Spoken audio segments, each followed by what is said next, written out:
40-year-old Tabitha Johnson is high on methamphetamine. Minutes after being driven to a home on Woodland Avenue in Lakeland, Florida, she's quickly threading her legs through her pants, throwing on a sweater, flipping the hood over her hair, and walking out. Tabitha is in a vulnerable position. She had been smoking in the home with a friend, and she didn't have her phone with her. She walks the 8 minutes home, where she goes to a room and starts packing a book bag. She tells the co-dwellers that she's going to be at her boyfriend's place. 2 days later, on the morning of January 15th, 2016, on a windy stretch of road in Richloam, a couple is in a panic. Chad Wilson is speeding north on Route 471 as his girlfriend Bailey Foster is crying in the passenger seat of their 2004 Jeep Wrangler. Bailey's impatiently staring at the top right corner of her phone screen, praying for a single bar indicating she's getting reception, but she's getting nothing. The two finally get to a gas station where they call police just before 11 a.m. Earlier that day, the pair had gone down to scout for some hogs to hunt. It was drizzling and misty, so it was difficult for them to see any hog signs. They almost give up when they decide to go down two curves of the road toward the Withlacoochee State Forest. That's when Chad notices what he thinks is a mannequin on the left side of the road. He pulls over and tells Bailey to stay in the car. He steps out, creeps close to the object, and pulls out his phone to take a photo. As he's doing that, Bailey is leaning forward in her seat, with her head over the dashboard. She squints and then begins to yell, "It's actually a body. It's actually a body."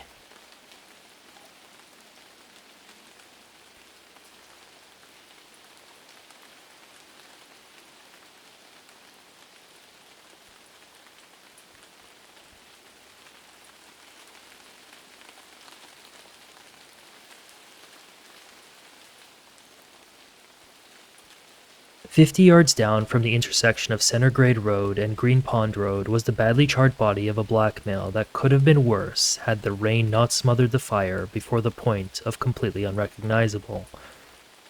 That meant some evidence was preserved, including his dreadlocks, pieces of a floral patterned blanket that the body was wrapped in, and a shirt with advertisements that pointed to a man from the Lakeland area.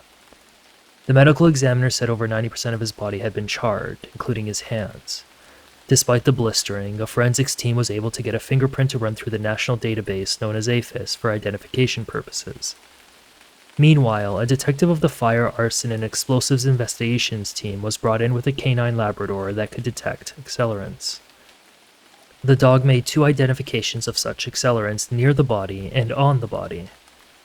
If foul play wasn't assured from evidence of accelerants showing he was deliberately set on fire, then any doubt would have been quashed by the injuries. The medical examiner was able to poke her finger through a hole in the back of his head, which she ruled was done via blunt force trauma, the cause of his death. And the manner of death? Homicide. He also had a fracture to his right orbital plate, a swollen eye, and hemorrhages. Wrapped around his badly damaged head was a piece of metal in the form of a garrote, which is a type of strangulation mechanism. The crime scene also included a shovel and dirty t-shirts. The man's legs had animal bite marks on them, which would make sense because this was a wooded location designated as a wildlife management area where people go hiking, four-wheeling, and of course, hunting. Detectives were spread out to local motels and hotels to see if they could find the matching floral pattern blanket. Meanwhile, at the Sumter County Sheriff's Office, detectives received word that the fingerprint they pulled from the man matched fingerprints already in the system. His name was Robert Banks, a 31-year-old from Lakeland who was known to law enforcement. They then printed his most recent booking photo, traveled to Lakeland, and started asking questions. Searching Robert's name on Facebook yielded a former girlfriend named Deandra, who they would learn had been separated from him for about a year by the time of his death. The interview with Deandra led to 2 other people who, with information from hotels in the area, pointed to Robert frequenting a rooming house at 1026 New York Avenue. When they got to the house, detectives noticed some things that led them to believe the murder may have been committed there, including a shovel and a gas can, and requested a search warrant to be drafted. Meanwhile, they tried to reach the owner of the home, a man named Aaron, but detectives said he was uncooperative. They had also reached out to Robert's father and mother to learn more about Robert's habits. When the search warrant was granted, investigators found some blood in one of the rooms of the residence. That led to an additional search warrant with permission to dig a little deeper, as well as a warrant on a tenant vehicle that was loaned out to Aaron. More than a dozen people who may have known Robert, some of whom were tenants of the rooming house, were interviewed. But, except for the possible lead from the material search warrant for the home, no leads would come from the interviews.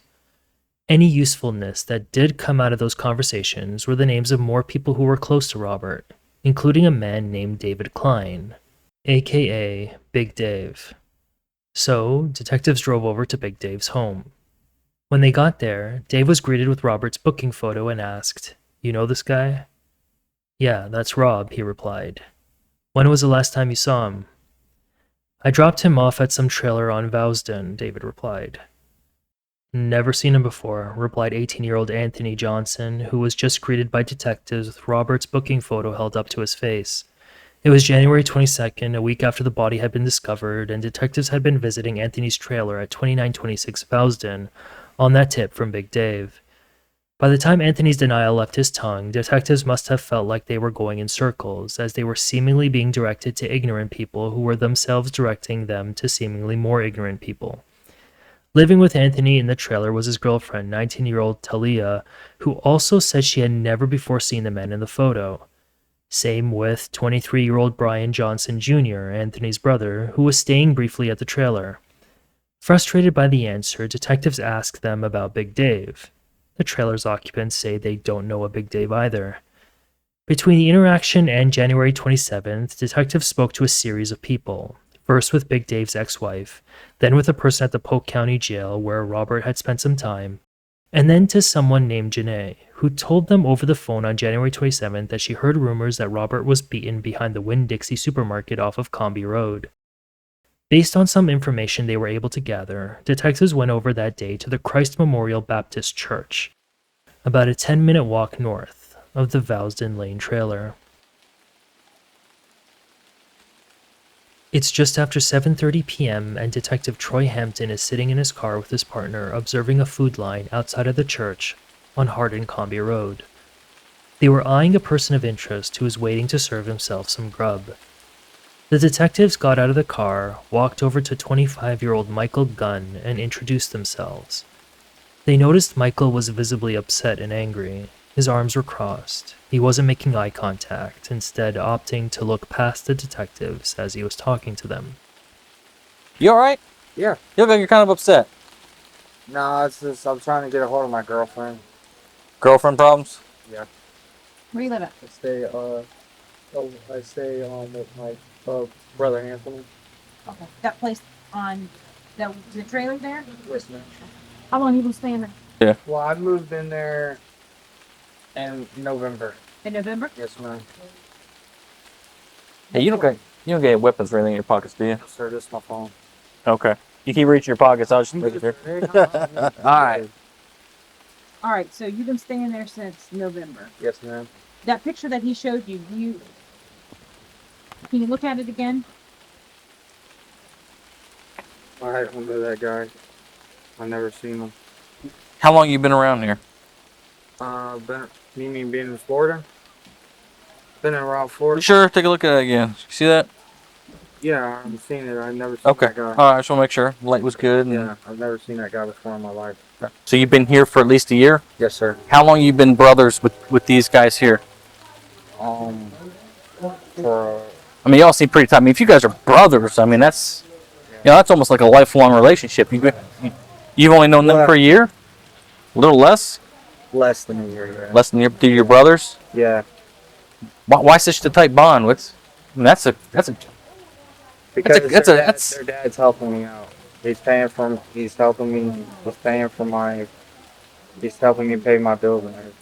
So he's trying to help you get back on your feet? Yes, sir. Their father? Yes, sir. Okay, just out of the kindness of his heart? Yeah. How did you get such a tight bond? So because I've never had a dad that's done that. Have you ever seen a red scooter? No, I have not seen no red scooter. I'm serious. I ain't seen no red scooter whatsoever. Okay. That was like a real serious answer, you know what I mean?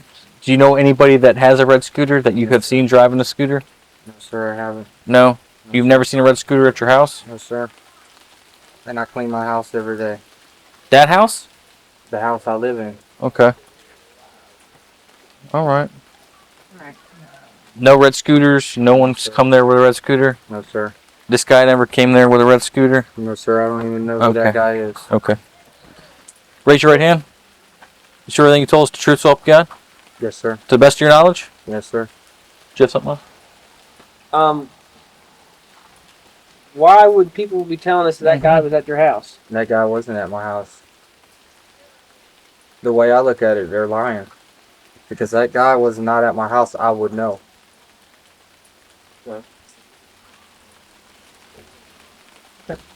Never at your house. Never. Not even one time. And you've never seen him before. No, I have not, sir. Not even one time. Michael said he was jobless, dropped out of the 9th grade because of bullying, could barely write, and couldn't spell or read. He told them he was on medication for bipolar disorder, schizophrenia, and depression. He said he once attempted to kill himself by drinking rat poison. Because of these mental health issues, he was getting disability payments from the state to support him. But it was his living circumstances that would become the focal point for detectives. Michael was dealt a horrible hand in life, he would convey. He was physically abused by his father Charles, who beat him regularly with a belt. The abuse was done because his father viewed Michael as someone who wasn't born right. Michael said he was supposed to enlist with the Marines, but his living situation began to unravel after Charles ended up in prison for hitting a cop. He said his stepmother, who he lived with, was dying, so he lodged with his sister at Cornelius Court in the same neighborhood as the Vousden Lane trailer up until he was eventually kicked out, because he couldn't get along with her husband. He said his only family was his grandmother in Juanetta, but she eventually passed away. That left him with a pregnant girlfriend, whose name he couldn't even tell detectives in that initial interview at the church. The girlfriend, who he was separated from, allegedly would cause him issues when he couldn't deliver to her money she asked for. But his circumstances would change when he was taken in October 2015 by the Johnson family, who he said he met while walking around in the neighborhood. Michael was never too far away from the Johnsons, and so detectives had another opportunity to inquire from the family about whether they knew Robert. That's because Anthony, Talia, Brian Jr., their father Brian Sr., and his living girlfriend Jessica were also at the church that day. The detectives again polled each of them separately. All denied knowing the man in the photo. When it got time to talking to Talia, it was the same thing, denial. These interactions were probably driving the Johnsons and the detectives up the wall. Except Talia, who was 5 months pregnant with Anthony's kid, did say something of interest to detectives. With detectives noticing Anthony watching her intently from a distance, she told them that the only Robert she knew was a man her mom dated. The detectives gave each other a side glance and asked her if she would be willing to speak somewhere more secluded, as in away from Anthony, but not explicitly saying as much. She agreed. Perhaps Talia didn't realize it at the time, but detectives had suddenly taken a much greater interest in her, because they never once named the person in the booking photo. I remember Robert coming to the trailer to sell a red scooter, Talia finally tells Detective Tammy Hathcock in a private conversation that same night near the Dollar General store. He was with an older male driver and 2 black girls, she added, referring to Big Dave. We weren't interested in buying the scooter, so he left, and that was the last time I saw him. She also told the detective that she had once seen Robert near the Winn-Dixie. Recall previous witness testimony that noted Robert was in a physical altercation at the supermarket. Detective Hathcock thanked Talia for her time and released her. At this point, investigators had 2 locations in mind: the Vousden trailer and the Winn-Dixie supermarket they'd been hearing about. Minus the fact that Robert had frequented the New York Avenue rooming house, the results of the search warrant at that house didn't yield much to move the investigation forward. But for the name Chuck Wilson. Detective Andrew Goodlet was tasked with going out to track down Chuck, whose formal name is Charles Wilson Jr. Charles had a long rap sheet, mainly for trespassing. Detective Goodlet and his partner were driving in the area of Comby Road and Highway 92 just after 10:30 p.m. on March 3rd when they spotted the homeless man walking with a restaurant takeout bag in his hand. We asked if he would come to the substation for questioning, but he didn't want to, Detective Goodlet said during a deposition. The detective conveyed that Charles was scared about the information he possessed.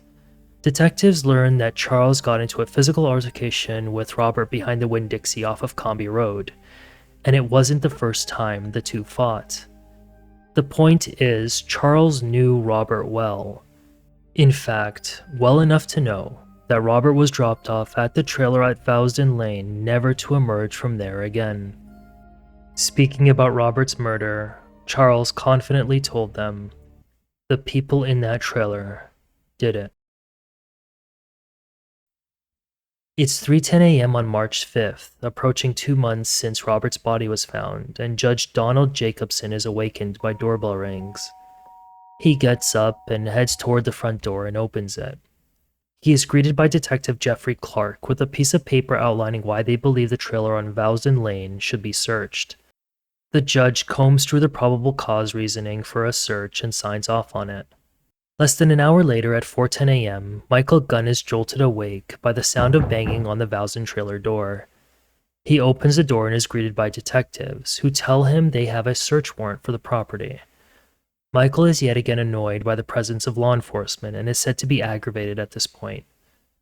Moments later, Anthony, Talia, Brian Jr., and the youngest of the Johnsons, 16-year-old Nathan, join Michael in the living room and are read their Miranda rights. They are told that investigators have a search warrant for the property. The trailer was cluttered and dirty, with parts looking in need of repair and several windows covered with boards or other items.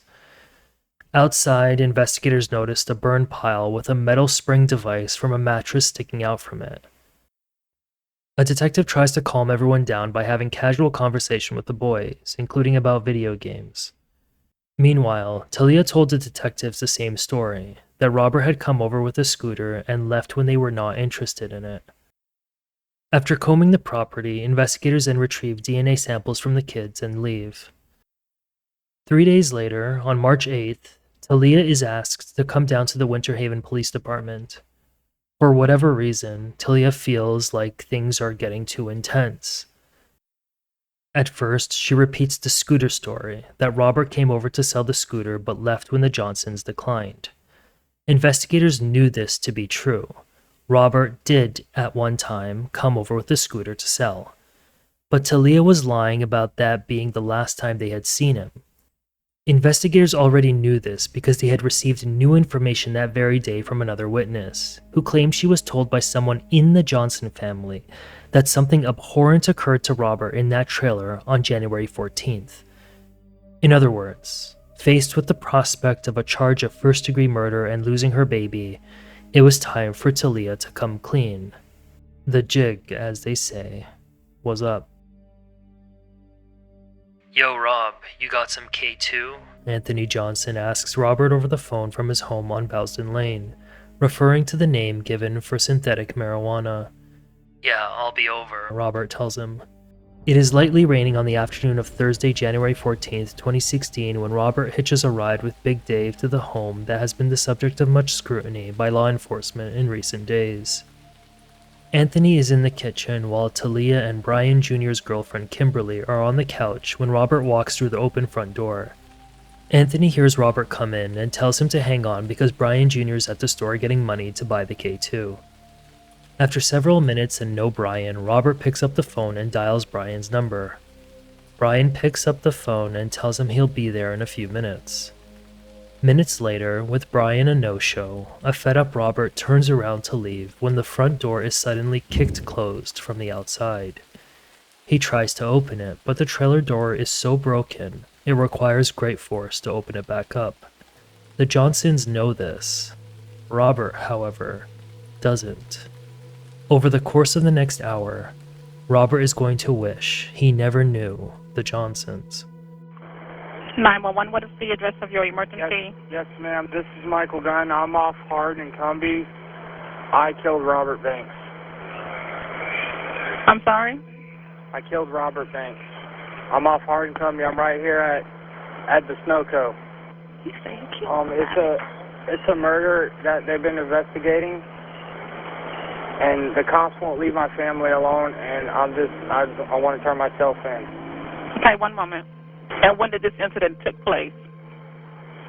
I'll say about a month ago. Not unlike the Johnsons, Robert had his struggles in life. An Alabama native, the father of a 9-year-old son, had struggled with drugs and the law and did not graduate high school. His family, however, knew him to be a resilient and hardworking man who taught himself how to roof, paint, and remodel homes. He moved to Lakeland for work and stayed because he loved the place, but he planned on returning to Alabama to be more involved in his son's life.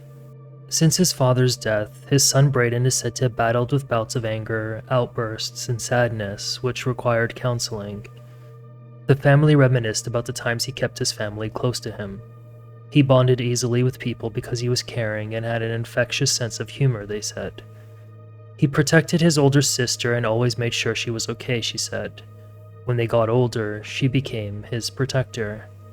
His father, Robert Sr., blamed himself because he promised his son he would be his superhero protecting him from villains. His mother, Debbie, said she has nightmares about the murder of her firstborn. He was a kind man who never met a stranger, Debbie said. He was very friendly and trusting and always willing to lend a helping hand to anyone that needed it. Perhaps it was this friendliness that brought him close to Brian Johnson Jr. in the Polk County Jail. Robert was in for drug-related offenses. Brian was there on domestic violence, concealed carry, disturbing the peace, and soon, with Robert's entry into the Vousden home, violating his probation. The two bonded in the slammer and would soon call each other friends. When they got out, Brian introduced the Johnsons to the guy they simply called Rob, or Black Rob. Robert would hang out at the trailer at Vousden, ingratiating himself with the group mainly through his distribution of K2 and methamphetamine. None of the Johnson children or Michael were employed. Instead, they received supplemental security income, a form of state disability support, due to various mental health issues and learning disabilities. Outside of drug use, however, the rest of the group at the trailer said they didn't really know Robert all that well. Now, Robert was staring at the inside of a jammed front door with people he barely knew, as he waited for his friend Brian to show up and make a deal. What Robert didn't know was that Brian was no longer his friend, and he wasn't at any store.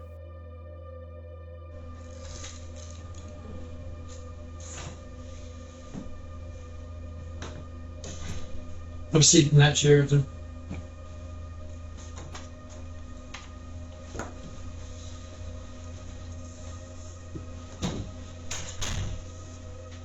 I'm here with my brothers.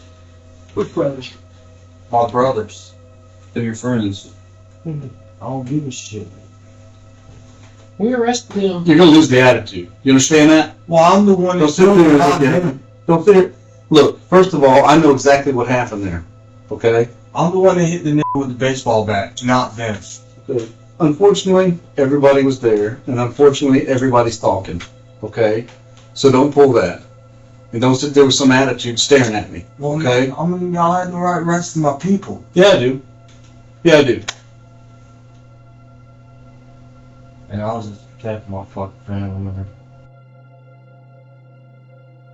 After kicking the door closed, Michael walks to another trailer entrance that leads to the bathroom area and the main bedroom to come inside. Brian Jr. was crouched in the storm room that leads to the carport the whole time. Meanwhile, Anthony confronts Robert in the narrow living room. The two argue for a brief period before Anthony initiates a fight. The two are grappling, but Robert is stronger, so he takes Anthony to the floor. Kimberly and Talia start moving away from the living room and toward the back guest room as Michael, Brian Jr., and Nathan enter the room to assist Anthony. They jump on Robert and start throwing punches at his head. Robert is pushed off of Anthony. Robert then grabs the BB gun that was on the kitchen counter and, for whatever reason, he allegedly tries to take a swing at Talia while her back was turned. Anthony, however, grabs Robert's arm, and the boys wrestle the gun away from Robert and bring him to the floor. The boys then start wailing at Robert with their fists. The fists can only handle so much before they hurt, however, so Michael jumps in and starts kicking him in the face and ribs. Despite his attempts to defend himself, Robert is overpowered. He takes several blows laying face down while he's being yelled at. Robert, face bloodied and swollen and barely able to move, is then dragged to Anthony's bedroom, where things go from bad to catastrophic. It is now clear that they intend to finish the job. The punches and kicks continue to rain down as Robert is leaning against the master bedroom door. Robert had mustered what little strength he had to try to escape, including through a hole in the wall where an air conditioning unit is placed. The beating is so bad that Michael testified that it started to hurt to continue this way.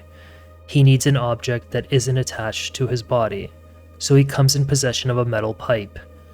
Meanwhile, as Robert is now face down on the bedroom floor, Brian Jr. grabs an electrical cord, sits on Robert's back, and loops it over his head and starts pulling, but it's caught on Robert's mouth.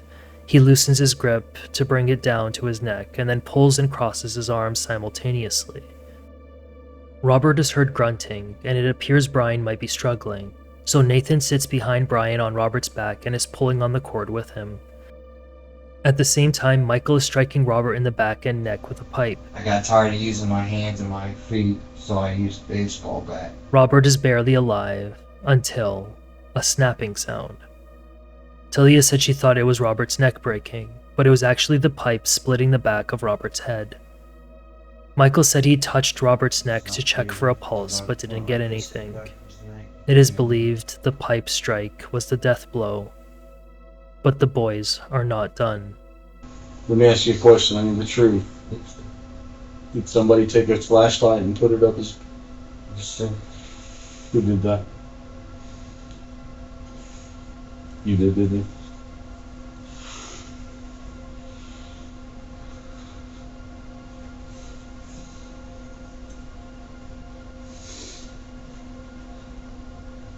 Is that what you did? Yes, sir. The youngest of the group, 16-year-old Nathan, had already been straddling Robert when he was assisting Brian with a strangulation attempt. Nathan is then handed a torch-style red Maglite flashlight and lubrication. He then sodomizes Robert's lifeless body and kicked the flashlight while it was inside him. He then allegedly said, "How do you like it?" Nathan then takes a couple of photos of Robert in that position, lying face down with his jeans and underpants pulled down to around his knees.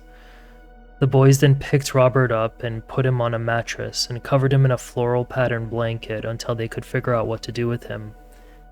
Brian Jr. then unjammed the front door and asked Kimberly to go across the street to his father's trailer where he lived and get him some painkillers and water because his head was aching. He then picked up his phone and made a call. About a mile south of the trailer, at the tire shop, Brian Johnson Sr. wipes his hands clean and picks up his buzzing phone. He listens intently, hangs up, and immediately drives to the trailer in his Jeep. After seeing the body, Brian Sr. tells the boys to put it in his trunk with the rest of the items they used to kill him. Anthony hangs back while Brian Jr., Brian Sr., Nathan, and Michael leave to dispose of it all. The body is dumped near the Withlacoochee Forest, and the bag of evidence is dumped in a trash bin behind a Winn-Dixie. I poured gas on the blanket and I lit it up. And I said, tell Satan, I said hello. That's a lot of physical activity in a short period of time, so the three boys go to a Circle K in Rockridge, where they are spotted on CCTV ordering 4 extra-large Polar Pops at 8:06 p.m. When they return, Brian Sr. gathers the group and delivers a message that resonates through their subsequent interactions with law enforcement. A word about this to anyone, and you're next. I understand what this guy did. Well, we understand your motivation. We understand that. I understand that, and that's part of your story, and that's part of what's going to be told. Tabitha Johnson's attention is drawn to her buzzing phone. The 40-year-old had just settled in at her boyfriend's place at 1059 Pisgah Place in Lakeland, about 2 miles south of the Vousden trailer, when she got a call from her son Nathan. Nathan was calling to speak with her about something they discussed a couple of days prior. During the short phone conversation, Nathan tells her they had just killed Robert. Tabitha said she was in denial at first because her children would never do such a thing. But then her fear was confirmed when, 20 minutes later, Nathan sends her that photo he took of Robert, beaten, bloody, and dead. Tabitha knew her boys well. Despite being separated from Brian Sr., the Binghamton, New York native had actually come to live with Anthony in October 2015 for 2 months. Like her sons, she struggled in life. She was diagnosed with dyslexia, which meant she struggled with reading and writing. She was fired from fast food restaurants because she said she was too slow. Because of that, she had been collecting state disability payments since she was 20 years old. But she had a major vice: methamphetamine use. She said at one time she sold her phone for $20 worth of the drug. She had already been arrested 3 times for theft-related offenses before late 2014, when she would get herself in more trouble. As reported by Tabitha, she was walking down Comby Street after leaving her friend's house with a big bag when the cops stopped her. She speculated someone must have called because she looked suspicious. She consented to a search and the cops found traces of meth. She was charged with possession without a prescription, but was able to plead down to paraphernalia and take a lengthy probation term. By the time Nathan called, she was still on probation, so she was on thin ice with the law. That's the backdrop. For weeks, Tabitha had been bottling up what her sons told her about what happened to Robert, but she couldn't any longer. On March 7th, 2016, she went to her best friend, drug buddy, and one-time roommate Alicia and told her about it. When detectives learned about Alicia, they went to speak with her. Alicia agreed to plant a recorder in her home, which Tabitha didn't know about when she came back the next day to talk about the issue. For the 2 months leading up to that, Tabitha was actively being informed by the others at the Vousden trailer about detective questioning, which she said scared her. She did not once tell the police about what she knew until after the Johnsons and Michael were arrested on March 8th. She was eventually brought to the police station for questioning. The essence of what was discussed then was captured in a deposition by state attorneys on January 10, 2017, a year after Robert's murder. "You actually went over to Rob's house on Woodland Avenue in Lakeland," asked the prosecutor, referring to the day before his murder. "Yes," Tabitha said. "How it happened is he called my phone number," she added, saying Anthony gave Robert her number for an unexplained reason. "He asked if I needed anything, and I said no, I'm trying to quit," she said, referring to meth. "And then the next morning, when I went over to my son's house to hang out with them, Rob texted me and said, 'Hey, I got something, you wanna smoke?' I'm like, 'Yeah, sure.'" Robert comes over to the trailer that morning. They hang out with the boys for a bit, and then he drives her over to his place for a smoke. She said Robert didn't bring the meth with him, which is why they had to do it at his place. Later that day, Tabitha comes walking back to her son Anthony's trailer, goes to the guest room, packs her clothes in a book bag, and tells her sons that she is going back to her boyfriend's house. But before she leaves, she tells Anthony that she does not want Robert anywhere near the trailer when she is around. Anthony wanted to know why. She reportedly kept dodging the question. But enough pestering opened her up. She tells them, she tells us boys. We found out he raped her. Raped. Okay. I told hear you that? about it. She did. I don't like rape. She did? Did she tell you or did she tell one of your brothers? I don't like it. Yeah. She said the two were smoking a bowl worth about $20 at his place when he allegedly turned on a porn film. "I said I don't watch this. I went to get up and leave, and he pulled a knife out of his pocket, a pocket knife. So I sat back down, and then he was taking his hand, putting it on my leg, and going down my pants," she alleged. She said he didn't have the knife in his hand at the moment he was allegedly caressing her legs, but said he had it within reach. "In the past, I have had a knife to my throat before, so yes, I am scared," she said, referring to an alleged time an ex-boyfriend who got violent when drunk tried stabbing her and suffocating her with a pillow. "He was reaching down my pants, playing and everything, and I kept telling him, 'No, please stop,' and then he pulled the pants down and he did it," she alleged. "I was leaning against the dresser and, trying to move his hand. After he was done, he told me to put my hoodie on. I pulled my pants on, put my hoodie on, and he told me to walk out." When asked why she didn't go to the police, she said she was worried about the police not believing her. The reason, she alleged, is that police visited the Valzin trailer several times to address Talia using it as a scam center where she extracted money from people she met on a dating website. But Tabitha admitted it was wrong to not call the cops. She said her boyfriend was pushing her to do so, but then was turned off when she got that call from Nathan. Nathan asked her on the call if Robert really raped her. When she confirmed and said she planned on pressing charges and getting counseling, she alleged her youngest son pleaded with her not to because they killed him. Robert was lured to the trailer that January 14 day to be confronted about the allegation, but he denied it, which started the fight. We were just trying to ask him questions, and he actually came out with the truth, and he kept apologizing and apologizing, and I guess they didn't want to hear him apologize. As the beating entered its final stages, however, the group alleged Robert finally admitted to it. But it didn't matter. The pipe, cord, and flashlight were coming out anyway. It appeared Robert was damned if he didn't, and damned if he did, admit to the allegation. It is believed that Tabitha did previously have consensual sex with Robert, but she denied ever trading sex for meth. Michael initially didn't believe Tabitha's story. The man diagnosed with borderline intelligence was also on the border about her story. But Michael considered the Johnsons the family he never had. During interrogation, he kept having to correct himself that Tabitha was like his mother, not his actual mother. So he was partial to her. In fact, he tried taking the fall for the murder for the entire family, lying about his brothers and father not being involved at all. This is despite the fact that it is reported the boys beat and abused Michael. An evaluator concluded that Michael endured it because he would rather get some attention with physical abuse than none at all. The reason why I took the blame was for a reason. Why? Because I don't give a shit what happens to me. That's my family. At the end of the day, yeah, I'm getting a needle put in my arm, I know that. But it's gonna hurt, you know, and it's gonna happen to them.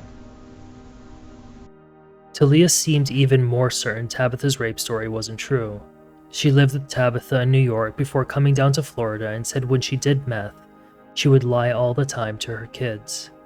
Kimberly, Brian Jr.'s girlfriend, similarly testified that ever since Tabitha started doing meth, she's been a liar. Tabitha's best friend Alicia told police that over the 3 years they've known each other, Tabitha would tell her she'd been raped multiple times. Tabitha never gave a satisfying answer to lawyers as to why she didn't go to the police about the allegation, which was never proven. Had she gone to the police, they would have presumably done a rape kit test and showed Robert's DNA. One must ponder, if it wasn't true, whether she feared being reported for meth while on probation. There were separate trials for the case, with the overarching defense against first-degree murder being that the boys didn't intend to kill Robert. They intended to confront him about the allegation and maybe throw a deterrence punch here and there. The defense argued this was closer to a crime committed in the heat of passion.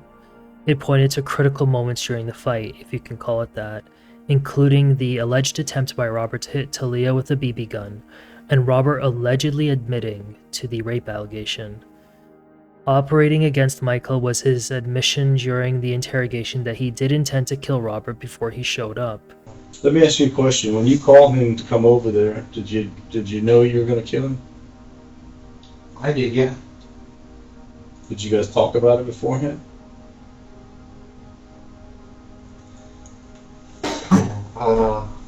Shit, I think so, yeah.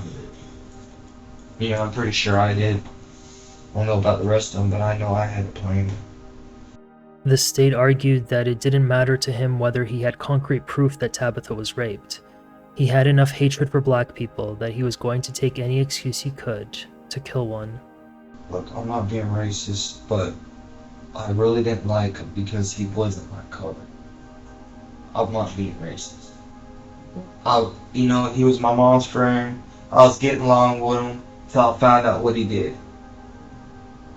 And if I could do it again, I will. Because I don't like rapists. I'm gonna be sent to fucking prison. Because of stupid name. The defense tried to argue that Michael, who was 25 at the time, was more susceptible to false admissions of guilt because of his below-average intelligence.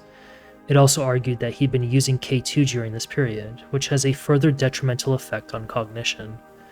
But it didn't matter. He was convicted of first-degree murder, conspiracy to commit first-degree murder, tampering with physical evidence, and abuse of a dead human body. He was sentenced to life in prison. Anthony, who was 19 at the time, and Brian Jr., who was 23 at the time, received the same sentence, even though the latter was convicted of the lesser sentence of second-degree murder. Nathan was given 75 years because he was only 16 at the time. Brian Sr., who was 47 at the time, entered the plea of guilty to accessory after the fact and abuse of a dead human body. He was sentenced to 8 years in prison. The Johnson kids were said to have suffered from mental health issues, which allowed them to get state assistance.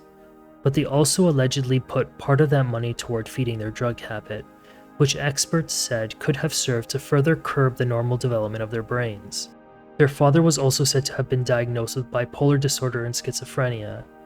Tabitha alleged he slowly took the kids off the medication that was used to treat those types of issues. According to a clinical social worker named Jacqueline, who evaluated Nathan, there were times when Anthony and Brian Jr. had to raise Nathan in Florida because Tabitha allegedly did not provide adequate supervision. The Department of Children and Families once charged that she wasn't feeding Nathan when he was a child. Nathan told the clinical worker that he suffered from severe depression, moderate anxiety, and post-traumatic stress disorder from an incident in which he came home to find his mom with a needle sticking out of her arm and passed out from an overdose. The state, however, argued that Nathan didn't have much credibility, especially on a self-report, when there's blatant evidence that he was likely malingering. The evidence came in the form of a single email to his mother in January 2018, in which he writes the following. I go back to court March 15th.